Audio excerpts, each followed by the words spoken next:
જવાન જય કિસાન.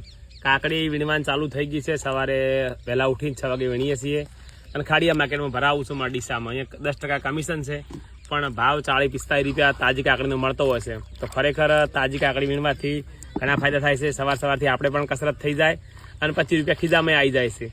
1 વીઘો વાયેલી છે અને લગભગ બધી વેણ તો 8 મણ જેવી જડે છે. તો 2 ભાગ કરી દીધા છે. હવે દરરોજના 4 મણ 5 મણ વેણશું અને દરરોજના 4-5 રૂપિયા કમાશું. તો ખરેખર કાકડી છે ને બહુ સારી ખેતી છે અને દેશી વેરાયટી છે. 150 રૂપિયાનું પેકેટ આવતો હોય, વીઘામાં 3 પેકેટની ભલામણ છે. અને જો આવી રીતને ઓફ સિઝનમાં વાવ્યું હોય તો વગર દવાએ ઓછા ખર્ચે આ ખેતી બહુ સારી છે. એવું નથી કે મગફળીમાં બટાકામાં બધા પૈસા મળતા હોય છે.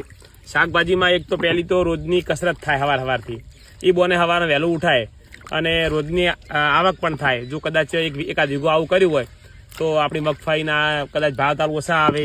કદાચ આપણે ગોમ જવું હોય તો ગમે ત્યારે રોકડીયો પાક આપણે કોમમાં આવે. તો બસ મારું તો એક જ કહેવું છે કે એકાદ વીઘો રોકડીયો પાક પણ વાવવો જોઈએ, જેથી કરીને આપણા રોજિંદી ખર્ચા પાણી નીકળે જાય.